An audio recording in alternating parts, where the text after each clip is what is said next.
Hi, Jan Ozer here. I'm with Rajan, who's CEO of MediaXcel. We're at NAB 2025 in Las Vegas in the MediaXcel booth, and we're going to talk about who MediaXcel is and what they do. Thanks for joining me, Raj. Great to be here, Jan. So we talked last year right after NAB, I think, where I wrote an article summarizing what I saw at NAB, and you've been here 12 months now. So what did you come into? What have you seen? What have you done? Where are you taking it? Yeah, so I think I came into probably the oldest startup in the industry. We've been around for 25 years. And for the 4 years or so before I got here, I think we'd been continuing to do engineering innovation, but a lot of folks had kind of forgotten we were around. And so the mission has really been to make people aware that MediaXcel is here. It delivers a great quality product. We've never stopped doing engineering innovation. And I think that shows in the value propositions that we bring to the market. Okay, so break it down for me. What does your company sell? So the company sells, the core of what we sell is the Hero platform, which is our encoder, transcoder, packager platform. We're also starting to take our decoder logic out of our transcoder and make available a HLS-based decoder that also supports CMAP-CT. As we see this kind of migration from satellite distribution, IP distribution, we think there's a need in the market to be able to do that cost effectively, right, over a CDN, and so that's going to be a product that's going to come out later this year. Okay, so when you say you sell a transcoder or encoder, how do I buy that? Software, hardware, cloud? Yeah, we sell it as an appliance. We sell it as software that you can deploy as a VM on your own bare metal, and we also sell it as Docker containers in the cloud for you to do your own orchestration. Okay, is that CapEx, OpEx, either? So that's interesting, right? We want to meet the customers where they are. There are certain customers who lean into the OpEx model, and there are other customers who are very CapEx focused. And from our perspective, the price, whether you do one or the other, looking at it over a period of years, however you depreciate your CapEx, it should be roughly the same price. So we don't penalize our customers based on the choice that they want. We just want to sell them what they need, the way they want to consume it, and that's our approach.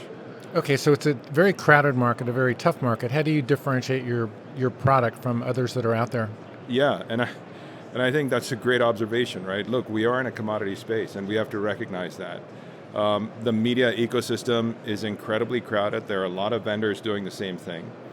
And so I think it's those suppliers who embrace the fact that we're kind of in this commodity space and recognize that they have to maintain a cost structure that supports that kind of ecosystem will succeed going forward. Having said that, you still have to innovate from a technology perspective. And so our value propositions are, we do things like incorporate AI-enabled encoding that we call Diva onto our platform that enables our customers to save either 20 to 30% of bandwidth downstream if they're doing CDN distribution at scale and save some costs, or improve picture quality for a given bit rate.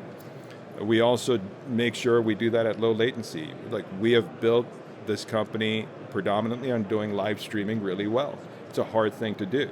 And to be able to do that with low latency, broadcast level latency, by having high level encoding efficiency plus enabling things like CMAP-CT is really important. On top of that, we make sure we include rich features into our platform. So for example, as more and more people consume vertical content on mobile devices, the ability for encoders to be able to do that, encode vertical content natively, is important. So that's something we support as well. Okay, so I'm going to push back. This is kind of where I live. You're doing 264, 265. Are those your two primary codecs? Yes, that's correct. Okay, so when you talk about 20 to 30% downstream, what are you comparing it against, and how? Is there a document I can download and check that, or is that just marketing words out of your mouth? No, so absolutely, Jan. I mean, we can share with you a list of tests that we've done over different types of content that kind of validate this. So, of course, we're saying for comparable VMAP scores, what do you get, right? There's an objective measure of picture quality.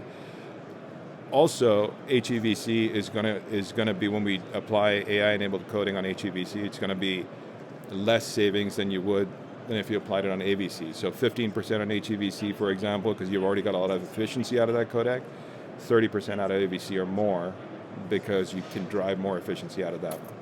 What are your customers using now? How much HEVC, how much AVC? So still a predominant thing that we sell is AVC. I'd say probably 10% of what we're selling is HEVC. Having said that, we do talk to a couple of customers who have really leaned into HEVC, but despite the fact that it's got ubiquitous adoption in the consumer device ecosystem, most of what we're seeing on the encoder side is still AVC. Any particular market segments that you're selling into more effectively than others? Yeah, so I think for us, the medium-sized operator and also the managed service content distributor and niche content owners is where we are doing business today. Having said that, we also have customers that are very high-profile content owners. We also have customers that are, very well-known brand names in the sports domain. And the way we see the industry is the segment differentiation is completely blurred. So what used to be an operator, what used to be a content owner, what used to be a broadcaster, all of those lines are blurring from our perspective. So any one of those who leans into the value propositions that we provide and wants to be able to kind of deliver those services, I think at one of the best price points in the market is someone who's going to talk to us. Okay, so give me the elevator pitch for your product, or I guess it's a product or service. Is that right? Or it's a product. Okay, yeah, so we don't do as a manage, service. So what's the elevator pitch for 15 to 20 seconds? Yeah, so our elevator pitch is if you want a encoder or transcoder that delivers premium picture quality, that does not compromise in the continuing evolution of the platform, and you want that at a price point that's 20 to 30% below what most of the market is delivering these kind of products at, come talk to us. Okay, listen, thanks for taking the time. Thank you, Jan. Always a good time.